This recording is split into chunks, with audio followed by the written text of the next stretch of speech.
Em 2024, Paris se tornou a capital do esporte mundial. Após anos de expectativa e preparação, a Cidade Luz recebeu a 33ª edição dos Jogos Olímpicos. A cerimônia de abertura foi inovadora, com as delegações desfilando em barcos ao longo do Rio Sena. A pira olímpica, em um balão de ar quente com uma chama 100% elétrica, foi um destaque à parte. Com um total de 20 medalhas, o Brasil terminou na 20ª posição do ranking final, que teve Estados Unidos, China e Japão no top 3, respectivamente. O desempenho brasileiro em muito se deve às mulheres. Pela primeira vez na história olímpica do país, elas foram maioria na delegação do time Brasil e conquistaram mais medalhas do que os homens. Os 3 ouros em Paris vieram delas: Beatriz Souza no judô, Rebeca Andrade no solo da ginástica artística e Ana Patrícia e Duda no vôlei de praia.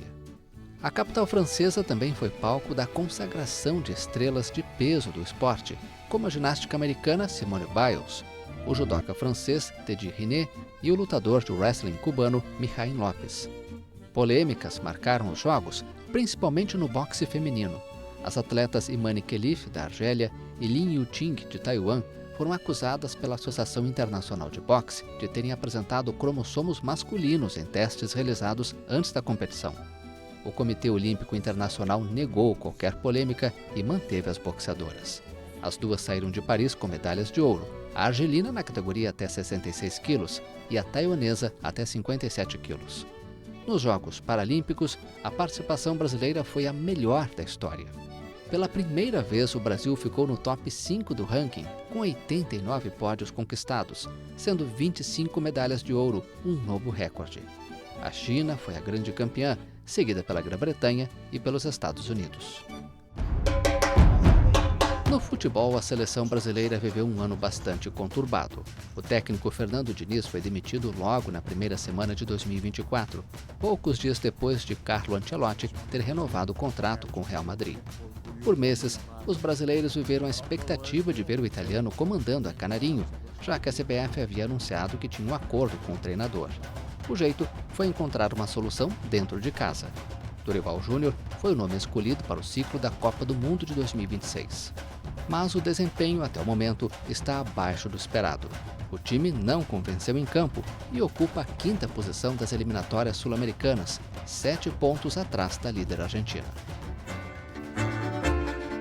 Diferente do Brasil, os hermanos vivem uma grande fase. Depois de conquistar a Copa do Mundo de 2022 no Catar, a Albiceleste se sagrou campeã da Copa América realizada nos Estados Unidos. Ao final do torneio, uma polêmica.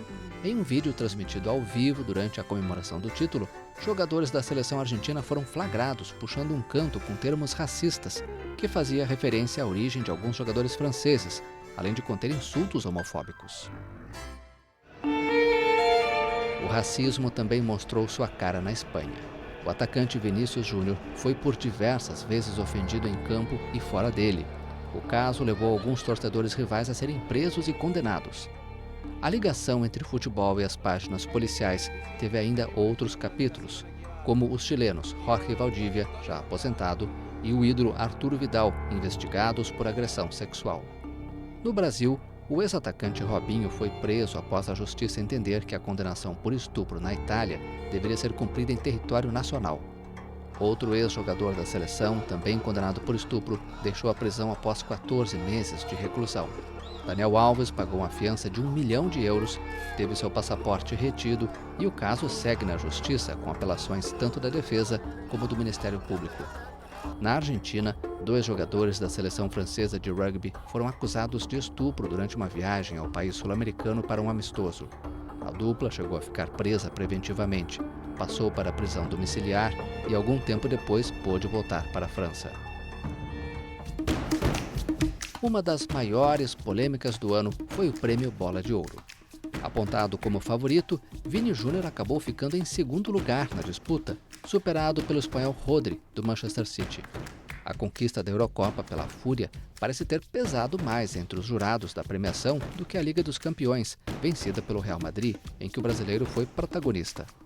O maior vencedor do torneio continental, que já conta com um elenco recheado de estrelas, fez uma janela de contratações de peso no meio do ano.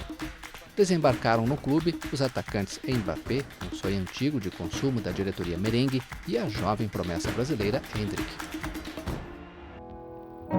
O zagueiro uruguaio Juan Izquierdo, do Nacional, sofreu um ataque cardíaco durante o duelo entre seu clube e o São Paulo. O atleta ficou quase uma semana internado na UTI de um hospital na capital paulista até ter sua morte confirmada. O esporte também experimentou outras perdas ao longo do ano. A lenda do futebol mundial, Mário Jorge Lobo Zagallo, morreu aos 92 anos. O velho Lobo foi bicampeão do mundo como jogador, conquistou o tri como técnico e o quarto título veio como coordenador da seleção. O alemão Franz Beckenbauer, que igualou o feito de ser campeão como jogador e treinador, também nos deixou em 2024, aos 78 anos. Considerado o maior jogador alemão de todos os tempos, o antigo capitão da Alemanha Ocidental estava há anos afastado da vida pública devido a problemas de saúde. E Sven-Göran Eriksson, sueco que brilhou no comando de equipes italianas, inglesas e da seleção britânica, também morreu aos 76 anos, vítima de câncer de pâncreas.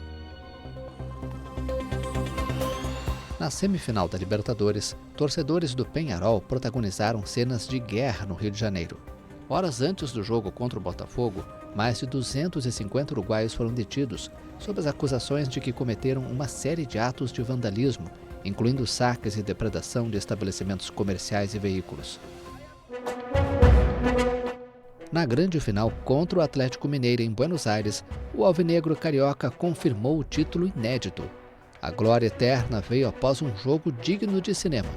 Logo no primeiro minuto, o Botafogo teve um jogador expulso, mas soube se portar em campo e venceu o Galo por 3-1, um resultado indiscutível. O ano foi realmente dos sonhos para os torcedores do Clube da Estrela Solitária. O carioca também venceu o Campeonato Brasileiro, fazendo de 2024 o melhor ano da história botafoguense. Quem sabe 2025 não é ainda melhor. Além dos torneios disputados neste ano, também entram no calendário o Intercontinental, antigo Mundial de Clubes, e a primeira edição do Super Mundial, organizado pela FIFA.